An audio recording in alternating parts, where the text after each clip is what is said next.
இல்ல மேல இருக்கிறவன் கீழே இருக்கிறவன் சங்காரம் பண்ணுவான். இந்த சங்காரம் தொடரும். இது சங்காரம் இந்த உணர்வை இதிலிருந்து உதிக்கிற வன்முறையை ஒரு கதையாக எழுதிவிட்டாலும் கூட இந்த சங்காரம் என்பது ஒரு முடிவுறாத மானுட கதையாக இருந்து கொண்டே இருக்கும்னு நினைக்கிறேன். இந்த குறிப்பிட்ட பீரியட்ல 100 வாரத்துக்குள்ள 50 வாரம், ஆக்சுவலாக வாரத்துக்கு 2ங்கிறப்ப ஒரு 50 வாரங்கள். இந்த 50 வாரத்தில் நான் ரொம்ப அதிசயித்து பார்த்த ஒரு விஷயம் என்ன அப்படின்னா, வழக்கமாக ஒரு கமர்ஷியல் தொடர் எழுதுறவங்க கமர்ஷியலாக ஒரு கதையை பரபரன்னு எழுதுவாங்க. அவர் அப்படி தான் எழுதிட்டு வந்தார். ஒரு 40-50 எபிசோடுக்கு பிறகு அவர் என்ன பண்ணிட்டாரு, ஒரு நல்ல இலக்கியவாதியாக மாற தொடங்கினார். அவர் மெல்ல வந்து அந்த வயல்வெளிகள் எழுதுறாரு, மனித உணர்வுகளை இயற்கை காட்சிகளோட பொருத்தி அந்த சங்கத்தினுடைய அந்த ஒரு ஃபார்முலாவில் எழுத தொடங்கினார். மின்மினிகளை உள்ள கொண்டு வந்தார். மிக அழகான ஒரு இலக்கியமாக மாற்றிட்டு போனார். நான் சொன்னேன், இல்லை இது ஜூதிக்கு ஒத்து வராது, நீங்கள் இலக்கியவாதியாக மாற வேண்டாம், தயவு செய்து ஒரு கமர்ஷியல் ரைட்டராக எழுதுங்க அப்படின்னு சொல்லி நான் அவரை சொன்னேன். அதற்காக நான் ரொம்ப வருத்தப்படுறேன். ஒரு இலக்கியவாதி உருவாவதே தமிழ் சூழல் பெரிய விஷயம். அந்த இலக்கியவாதியை நம்ம கண்ட்ரோல் பண்ணிட்டோமேங்கிற ஒரு மன வருத்தம் இப்போ இருக்கு. ஆகவே நீங்கள் பொறுமையாக இதை விட 10 மடங்கு இலக்கிய செறிவுள்ள ஒரு கதையை நாவலை உங்களால் எழுத முடியும்னு நினைக்கிறேன். அவ்வளோ கதைகள் உங்கள்கிட்ட இருக்கு. நானும் வியந்திருக்கிறேன்.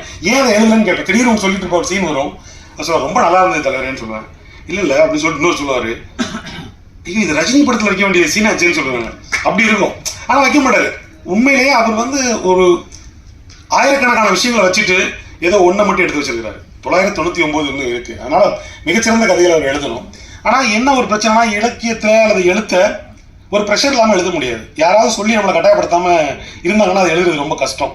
அவர் பொறுமையாக உட்காந்து சேர் போட்டு கொடுத்துருவாங்க, எழுத மாட்டார். யாருமே எழுத மாட்டாங்க.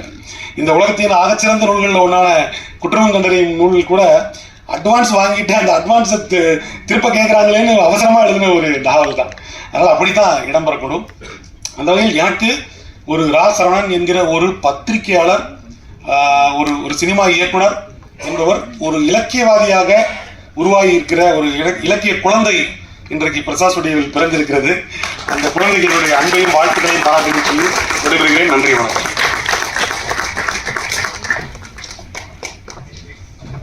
ரொம்ப நன்றி சார். ஏன்னா இலக்கிய வட்டத்தில் உங்களோட ஸ்பீச் எவ்வளோ ஃபேமஸ்ன்றது வாசகர்களுக்கு தெரியும். ஸோ அதோட தன்மை மாறாமல் இந்த அரங்கத்தையும் வந்து அதே வைப்பில் வச்சிருந்ததுக்கு ரொம்ப ரொம்ப நன்றி. ஸோ அடுத்ததாக நான் கூட போகிற நபர், தமிழ்நாட்டில் நடக்கிற சென்சேஷனான விஷயங்களை பிரேக் பண்ணுறது மட்டும் இல்லாமல் அதோட எல்லா டைமென்ஷன்களையும் அணுகி நியாயத்தின் பக்கம் நின்று குரலற்றவரின் குரலாக ஒழித்துக் கொண்டிருக்கக்கூடிய ஜூனியர் விகடன் இதனுடைய ஆசிரியர் திருமிகு கலைச்செல்வன் அவர்களை பேச அன்புடன் நினைக்கிறேன்.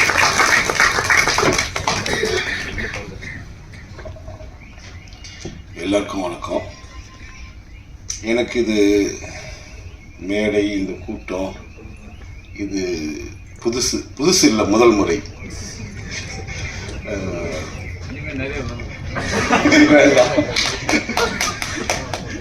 பேசுவது எப்படி ஒரு கலைன்னு நினைக்கிறேனோ அந்த மாதிரி பேசாமல் இருப்பதும் ஒரு கலைன்னு நம்புகிறேன். அப்படி ஒரு ஆளை எடுத்துட்டு வந்து, ஏன்னா சரவணன் கேட்டால் மறுக்க முடியாது. ஏன்னா சரவணன் வார்த்தை அது அன்பாகவும் இதுவாகவும் இருக்கும். சரவணனையும் கலாவையும் வேறையாக பார்க்க முடியாது. அவங்க குடும்பத்தில் நான் ஒருத்தவன், என் குடும்பத்தில், ஏன்னா எனக்கு குடும்பம் இல்லை, அவங்க குடும்பத்தில் நான் ஒருத்தன்.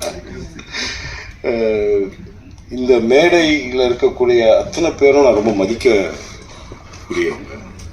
அதில் ஒரு வார்த்தை 2 வார்த்தை இந்த புத்தகத்தை பற்றி மட்டும் சொல்லிவிட்டு, இந்த மேடையில் இருக்கிறவங்களை பற்றியும் சொல்லிவிட்டு, சரவணனை பற்றியும் சொல்லிவிட்டு, ஏதாவது எனக்கு என்ன இப்படி பார்த்து பேசவும் முடியல, பயமாக இருக்குது. வெயில் ரொம்ப நல்ல பேச்சாளர், அவர் பேசிட்டாரு.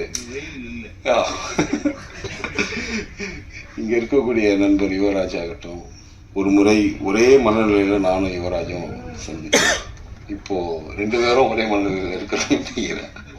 மேடம் ஆகட்டும், இல்லை அதுக்குள்ள நான் இல்லை. நக்கீரன் கோபால் சார் ஆகட்டும், அவர் மிகப்பெரிய, நான் பார்த்து இந்த பத்திரிகை உலகத்துக்கு வரும்பொழுது பார்த்து வியந்து இன்னைய வரைக்கும் வியக்க வச்சுக்கிட்டே இருக்கிற ஒருத்தர். பத்திரிகை, அதை தாண்டி வீடியோ அப்படின்னாலும் அதுலேயும் அவர் இருப்பார். முருகன், நான் இந்த பத்திரிகை துறைக்கு வர்றதுக்கு காரணமாக இருந்த ஒரு சிலரில் அவர் ஒருத்தர். வெயில், எல்லாரும் வெளியே கிளம்பும்பொழுது கண்ணாடியை பார்ப்போம், சரியாக இருக்கா எல்லான்னு. நான் எப்போதுமே வெயில்கிட்ட சொல்கிறது தான், வெயிலுக்கு இது பழைய வார்த்தை. நான் சரியாக இருக்கிறேனா, ஜூனியர் வரும்போது நான் சரியாக இருக்கிறேனா அப்படின்றது வெயில்கிட்ட பேசும்பொழுது தெரியும். வெயில் என்னுடைய கண்ணாடின்னு அப்பப்போ சொல்லுவோம். தமிழச்சி தங்கப்பாண்டியன் மேடம், சசிகுமார் சார் முதல் தானே புயல் வந்து சரவணன் எனக்கு ஃபோன் பண்ணுறாரு. இந்த மாதிரி திரைத்துறையில் இருக்கிறவங்க உதவி செய்யலாம், அது அவங்க இருந்த இடத்துலேருந்து செஞ்சிடலாம். புயல் ஓஞ்சி அந்த சாலைகள் கூட சரியா இல்லை. அவர்கிட்ட நான் சொல்கிறேன், இல்லை நீங்கள் ரொம்ப கடலூருடைய மிக உள்ளே இருக்கக்கூடிய ஒரு இடத்துக்கு வராரு. அந்த இடத்துல சந்திச்சேன், அவர் மறந்துருப்பாருன்னு நினைக்கிறேன். அது ஏறக்குறைய ரோடே இல்லை, அங்கே புயலில் எல்லாம் மறைஞ்சிருந்தது. சூரி சார், கலா எப்போதும் சிரிச்சிட்டே இருக்குமா. இப்போது இந்த புத்தகத்தை பற்றி சரவணனை பற்றி புத்தகத்தை பற்றி வெயிலெல்லாம் சொல்லி முடிச்சிட்டாரு. சரவணன் வந்து இந்த சமூகத்தினுடைய இருளான பகுதிகளுக்குள்ள சாதாரணமாக ரொம்ப லகுவாக போய் வரக்கூடிய ஒரு ஆள். பார்த்து பிரமிப்பாக இருக்கும். தலைமறைவாக இருப்பார் ஒருத்தர் தேடப்படும் குற்றவாளியாக இருப்பார். போலீஸே பார்க்க முடியாது. ஆனால் சரவணன் பேட்டி எடுத்து போடுவார். இது என்னடா தலைமறைவு? ஒரு ஆள் 2 ஆள் இல்லை, எல்லா ஆட்களும் இப்படி இந்த சமூகத்தினுடைய இருட்டான பகுதிகளில் சரவணனுடைய படங்கள் பொதுவாக வந்து சமூக பிரச்சனைகளையும் விவசாய பிரச்சனைகளையும் குடும்ப சென்டிமெண்ட்டாகவும் தான் படம் சரவணனுடைய படங்கள். ஆனால் சரவணனுக்கு இப்படி ஒரு பக்கம் இருக்குது, இதை ஏன் எழுத வைக்கக்கூடாது அப்படின்னு அன்னைக்கு நான் செஞ்ச தப்பு தான் இன்னைக்கு இங்கே வந்து நினைக்கிறேன்.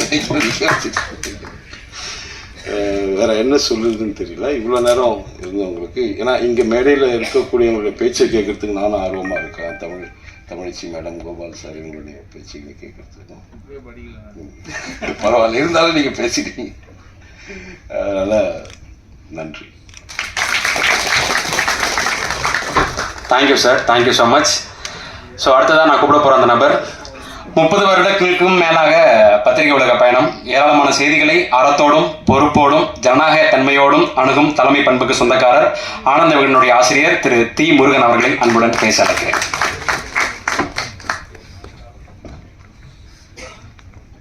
எல்லாருக்கும் வணக்கம். சரவணனுடைய முதல் நூல் இது இல்லையா, ஆனால் அவர் எழுதுகிற ஆர்டிக்கிள் எல்லாமே கிட்டத்தட்ட ஒரு இலக்கியம் மாதிரி இருக்கும், ஒரு ஸ்டோரியாக இருக்கும். அதனால தான் அவரால் இவ்வளோ பெரிய புத்தகத்தை வந்து எழுத முடிஞ்சதுன்னு நினைக்கிறேன். இப்போ வந்து மொபைலில் ஸ்க்ரோல் பண்ணி படிக்க வேண்டிய அளவுக்கு ஒரு டெக்ஸ்ட் இருந்தாலே வந்து எல்லாருமே வந்து வேற ஒரு அட்டென்ஷனுக்கு போயிடுறாங்க. அப்படி இருக்க ஒரு சூழலில் 100 அத்தியாயத்துக்கு மேலே இப்படி ஒரு கதையை பரபரன்னு சொல்லி அது ஆயிரக்கணக்கானவங்களை படிக்க வைக்கிறதுன்றது ஒரு மிகப்பெரிய டாஸ்க்கு. அது சரவணுக்கு சர்வசாதாரணமாக வந்ததுன்னா காரணம் வந்து அவர் ஒரு பத்திரிகையாளராக இருந்தது அப்படின்னு தான் நான் நினைக்கிறேன். பத்திரிகையாளராக இருந்து சினிமாவுக்கோ ஒரு கதை சொல்லியாவோ வரவங்களுக்கு வந்து அது வந்து அந்த ஃபீல்டு ரொம்ப ஈஸியாக ஆகிடும்.